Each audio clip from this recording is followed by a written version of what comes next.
বৰঘৰত সোমালে বিদেশী বঙালী ৰজা বহতীয়া হ'ল অধিকাৰ স্বাভিমান ভাষা মোৰ অভিমান বনিয়াৰ হাতলৈ গ'ল হয় আজি যিটো পৰিৱেশ পৰিস্থিতি সৃষ্টি হৈছে এইখন অসমত হিয়াই যে সংঘটিত হৈছে বা হিয়াই যে হ'ল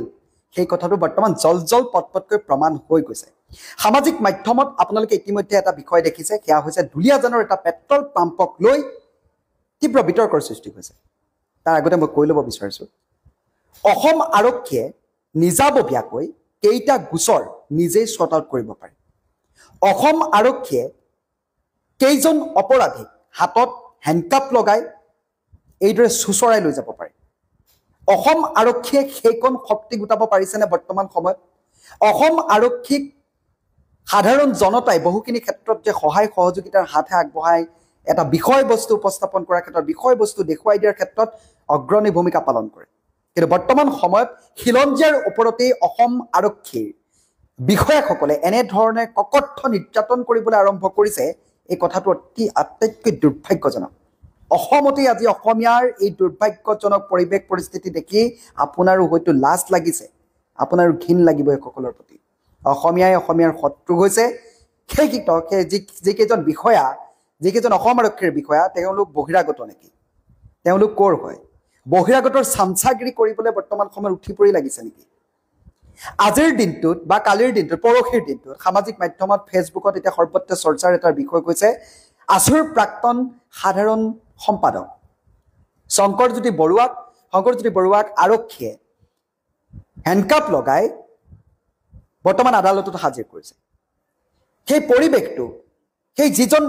আৰক্ষী বিষয়াই তেখেতক হেণ্ডকাপ লগাই আনিছিলে তেখেতে জানে নে নাজানে কোনবোৰ মানুহক হেণ্ডকাপ লগাই কোনসকল কোন কি ধাৰাত লাগিলে হেণ্ডকাপ লগাই সেই বিষয়বস্তুবোৰ জানে নে নাজানে কেইজন অপৰাধীক আপোনালোকে এইদৰে হেণ্ডকাপ লগাই পাইছে আজি অসমীয়া খিলঞ্জীয়া এজন যুৱকৰ ওপৰত যিজন যুৱকৰ যি আছুৰ পৰা ছাত্ৰ সংগঠনৰ পৰা আদি কৰি সমাজৰ যি দায়বদ্ধতাৰ পৰা অতি কৰি প্ৰতিটো ক্ষেত্ৰত সক্ৰিয়তাৰে সমাজখনৰ প্ৰতি এটা কাম কৰাৰ মনোবৃত্তি লৈ ভৱিষ্যতৰ এক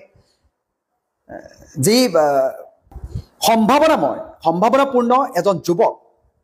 সেই যুৱকজনক আজি এইদৰে সামাজিকভাৱে যি অসম আৰক্ষীয়ে কৰিলে তাতকৈ নিৰ্লজ্জ কাণ্ড একো হ'ব নোৱাৰে অসমৰ মুখ্যমন্ত্ৰী ডক্টৰ হিমন্ত বিশ্ব শৰ্মাৰ এটা মাত্ৰ ফোন কল সেই ফোন কলটোৰ পাছতেই শংকৰজ্যোতি বৰুৱাৰ হাতৰ পৰা হেণ্ডকাপডাল আঁতৰি গৈছে কিন্তু শংকৰজ্যোতি বৰুৱাক যিদৰে হেণ্ডকাপ হাতত লগাই অসম আৰক্ষীয়ে আদালতৰ চৌহদলৈকে লৈ গ'ল সেই কথাটো আটাইতকৈ নিন্দনীয় আৰু লজ্জাজনক বিষয় এই বহিৰাগত গোষ্ঠীৰ বনিয়া কেইজনক কি কৰিব পাৰিলে ইমান তেখেতলোকৰ পদলেহনকাৰী ভূমিকা পালন কিয় কৰিছে অসম আৰক্ষী বৰ্তমান এই বিষয়া কৰ্মচাৰীসকলে বা অন্যান্য বিভাগৰ বিষয়া পদে পদে কেৱল মাত্ৰ এই দুলিয়াজানৰ এই ঘটনাটো এটা মাত্ৰ উদাহৰণ ইয়াৰ পূৰ্বেও বহুবোৰ ঘটনা পৰিঘটনাৰ আজি হৈ গৈছে আৰু সেই পৰিঘটনাৰ আজি এই কথাটোৱে প্ৰমাণ কৰে যে অসমীয়াৰ ওপৰত বৰ্বৰতা দেখুওৱাৰ বাহিৰে তেখেতলোকে আন বেলেগ কাম একো কৰিব নোৱাৰে এয়াই নেকি তেখেতলোকৰ দায়িত্ব সেয়া দায়িত্ব কৰি দায়িত্বখিনি সামৰিলে নেকি শেষ কৰিলে নেকি চুৰ ডকাইত দুধৰ্ষ সন্ত্ৰাসবাদীৰ দৰে যে আজি অসমীয়া এজন খিলঞ্জীয়া যুৱকৰ ওপৰত যি আচৰণ কৰিলে তাৰ পাছতে সামাজিক মাধ্যমত বিভিন্নজনে আজি প্ৰশ্ন কৰিছে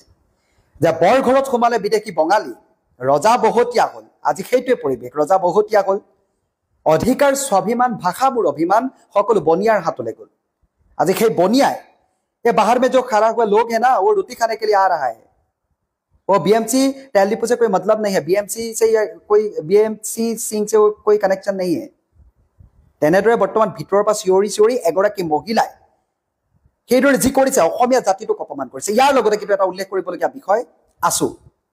শংকৰজ্যোতি বৰুৱা যদিও প্ৰাক্তন সাধাৰণ সম্পাদক আছু তথাপিও এটা গুৰুত্বপূৰ্ণ দিশ হৈছে বৰ্তমান সময়ত আছুৰ এই নীৰৱতা ভূমিকা পালন কৰাৰ কথাটো কিয় এইদৰে নীৰৱ ভূমিকা কিয় পালন কৰি আছে প্ৰতিটো দল সংগঠন বীৰ লাচিত খানাই আজি পৰে দুলিয়াজানৰ যি তেল ডিপো আছে অইলৰ যি কৰ্তৃপক্ষৰ কাৰ্যালয় আছে কাৰ্যালয়ৰ সন্মুখত প্ৰতিবাদী কাৰ্যসূচী পালন কৰিছে সকলো ওলাই আহিছে বৰষুণৰ মাজত তিতি বুঢ়ী তেখেতলোকে ঠিক সেইদৰে প্ৰতিবাদ সাব্যস্ত কৰিছে যে অসমীয়া যুৱকজনৰ ওপৰত যি অককৰ্থ নিৰ্যাতন কৰিছে অত্যাচাৰ কৰিছে বা যেনেদৰে জনমানসত সেৱা প্ৰতিপন্ন কৰিবলৈ বিচৰা হৈছে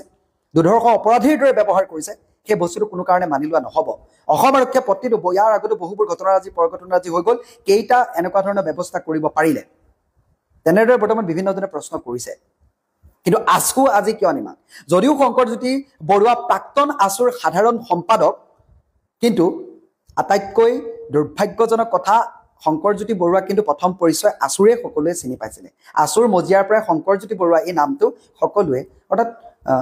জগত বিদিত বুলি যে কয় ঠিক সেইদৰে সকলোৱে জনাজাত হৈছিলে বা জানিছিলে যদিও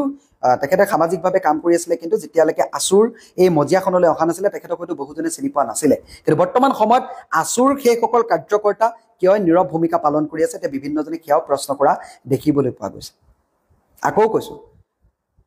আজিৰ অসমীয়াই যদি নিজক চিনি